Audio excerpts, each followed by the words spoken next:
Well, best wishes to all of you. I have a lot of doubt that why is India not economically taking off? We have been listening to a lot of songs that India is moving ahead, and we see a lot of innovations and inventions and a lot of nice figures being announced on the television in the parliament. Very, recently the session of the parliament was over, and the winter session has now started with a lot of disruption. We talk about 5 trillion economy and absolute strong results through the startups, Make in India program, and Digital India programs, Smart Cities program. When in real terms you move across and meet the downtrodden people whom you see for the last 10, 20 years, how they are struggling, they are still on the same stage. My question is not to Congress or to BJP or to any other governments. I'm talking about how is the economy flowing? It is upwards or it is downwards. When we see the real people who need income, who need to survive, who need to eat happily 3 meals a day. The economic growth rate, as presented in the parliament through the economic survey, it is said about 6.5% to 7% per annum. This is the same which the IMF has projected. S&P is also around the same percentages. The industrial production declared for 224 and 25 is somewhere around 10.2%. Now, the Kharif crop, the food grain production, which we have seen is, I have the figure with me, 1647, 1647.05 lakh metric tons, which of course is 89.37 lakh metric tons higher than the previous year, all said and done. But still, my question remains the same. Why is all these figures not reaching the downtrodden? We have to think very, very seriously. The money has to go to the last person who is living in the society.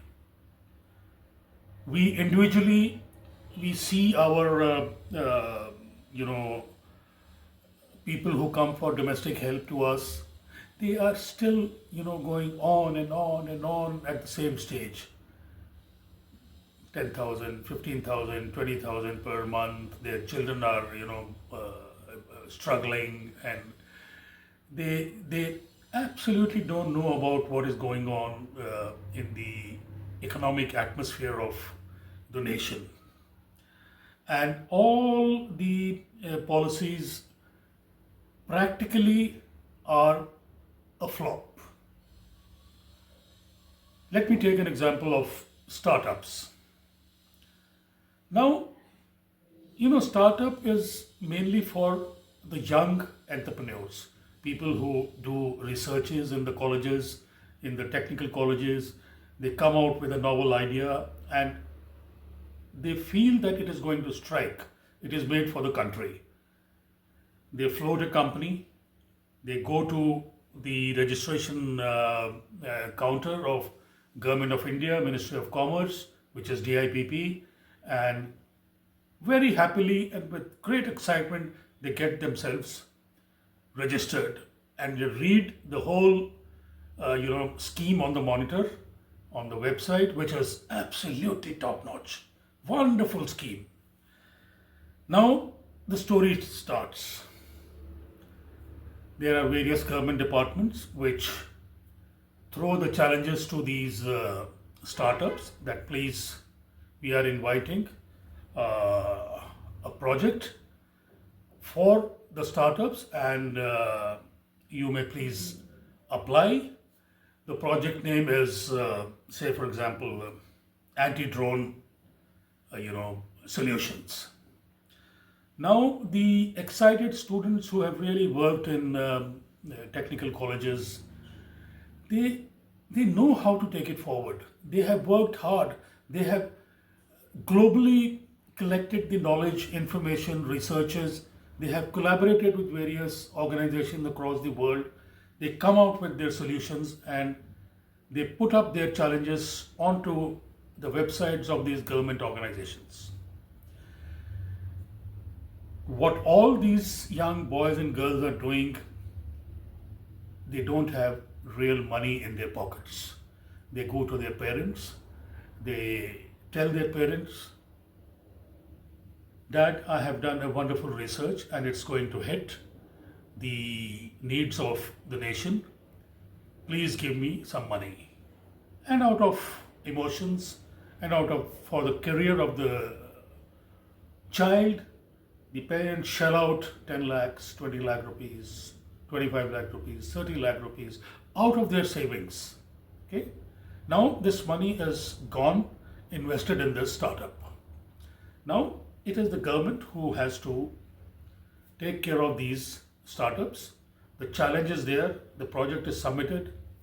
What is the project like? If you stand first in the project, you will get 10 lakh rupees. If you stand number 2, you will get 8 lakh rupees. And if you are number 3, you will get 5 lakh rupees. Or the amount can vary. Hundreds and hundred thousands of people apply, the youngsters apply with a great, expectation that government is taking care of us.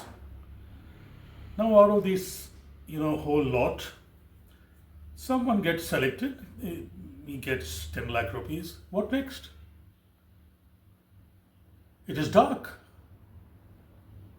Then comes, oh, you have been selected. Now you go to Invest India. Invest India is a matchmaker. They will say, oh well, put up your pitch deck and we are going to introduce you to some people who will invest in your project, which never happens. Out of 100, 1 or 2 will get the funding, the investors, and things may move, things may not move. It is absolutely dark. Nothing happens. On the other hand, the ideas which are floated on the government websites, these ideas are, trust me, and I apologize to the officers of the government, these ideas are taken out and given it to the friends and relatives of the officers. Here is a project for my son, for my nephew, for my niece. Do it. I have a wonderful idea. So the real-time startups, they struggle. They have burnt the money of their parents and nothing has come out. Fine. And they create a great mistrust in the government. So this is the story of the startup. I have experienced it. I have seen it with my own eyes. Okay. Now coming to why the things are not really shaping up and the economy is not moving up. The intentions of the government is good. The schemes are structured very well. The budgets are allocated very nicely on startups, on smart cities, on digital India, everything. Where is that gap, which is not making them successful? What I feel is the attitude of the human resource in Government of India. Now, I would not say, define it as a bad governance, but it is a insufficient governance. I would give you a few examples. The bureaucrats sitting in the ministries, officers sitting in the ministries, their attitude towards the entrepreneurs, to the young innovators, towards the common man is very dry. Try and seek an appointment with a secretary or a joint secretary or a director or a officer in Government of India. Email him. Say that I want to meet you. I have this idea. I want to discuss with you. You will never get a response. And if you get a response, the appointment will be, say, after 3 months or 4 months or 6 months. You reach the gate of the ministry. First of all, you cannot cross the security hurdle. Your appointment is given, but there is no information on the security gate. A young child or a young boy or a girl, he doesn't understand what is happening. 90% of the times he goes back home and says, I could not make the appointment. Anyway, if he struggles and he gets through this first hurdle of security gate, he reaches the reception, again a struggle. After an hour or so, he will be allowed to reach the cabin of that officer. Now, before that cabin, there is a secretariat. That secretariat, who are you? When did you seek an appointment? Oh, here is my appointment. Okay, you sit down. That young man or a common man is sitting for hours and hours. He says, the boss is busy. He's in a meeting.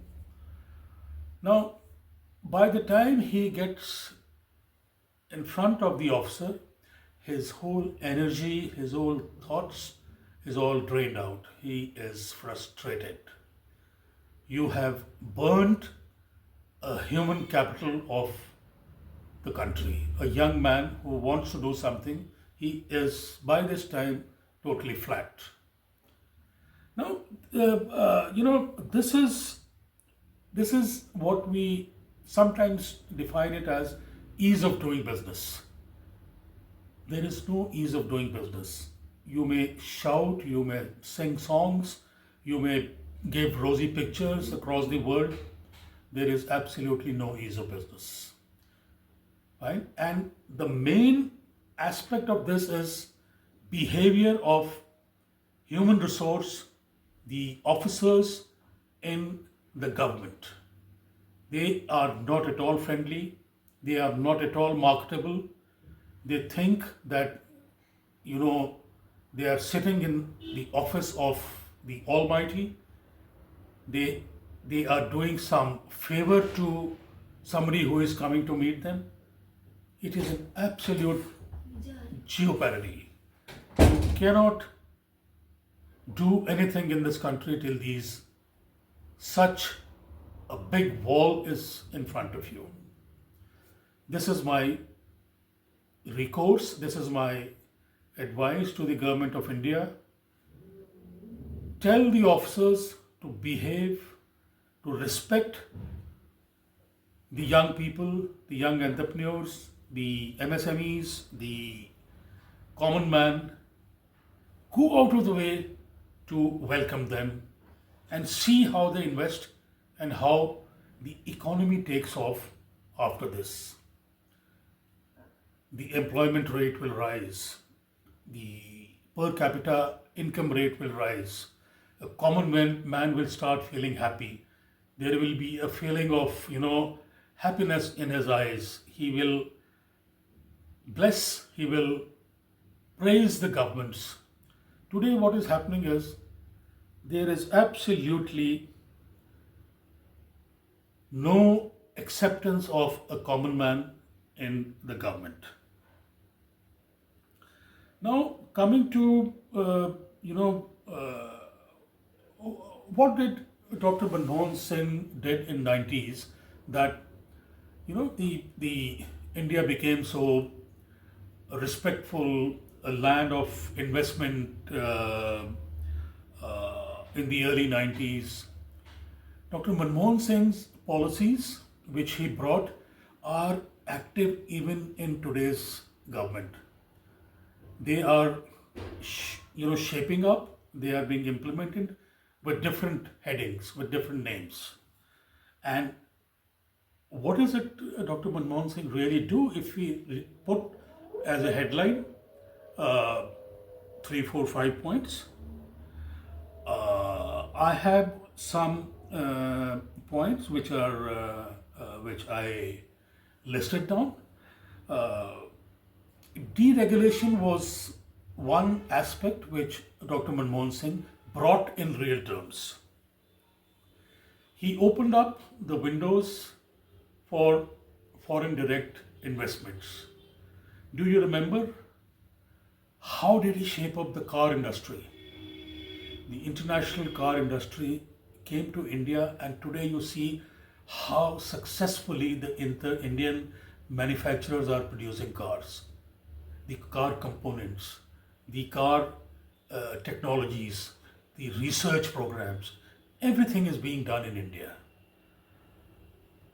Now, the liberalized trade regime which Dr. Manmohan Singh brought was wonderfully implemented.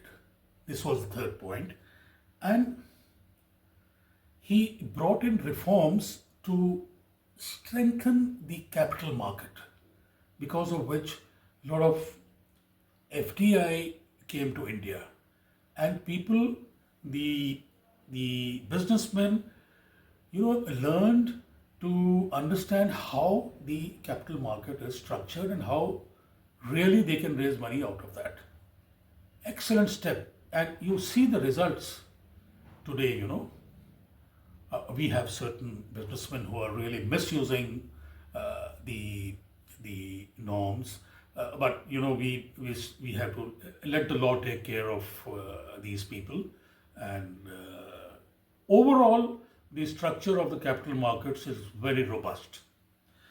And last, not the least, initiating the public enterprise, the public sector undertakings and all. He pumped a lot of reforms in the public sector undertakings. Not only the funds, but also the technology and policies. These PSUs became global. You can see Indian Oil and ONGCs and Steel Authority of India. Organizations of this type, they started flourishing and creating employment. They became profitable.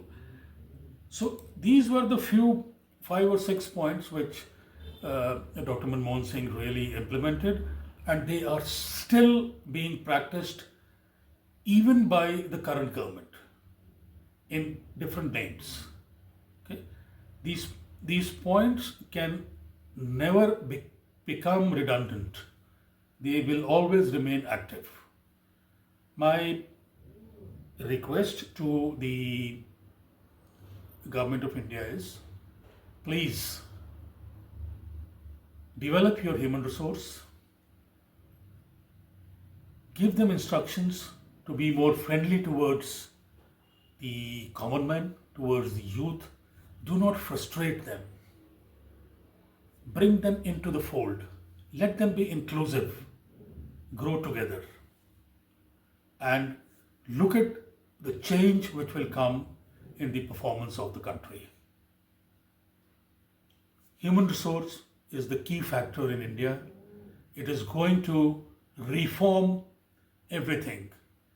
The growth of the economy, the industrial growth, the agrarian growth, and you will see happiness all around in the world, in the country, because the per capita income of the people will increase when they are happily and courageously and in a motive way working with the government of India. Please respect the people, bring them into the fold, and let them work. I wish you all the success. God bless you.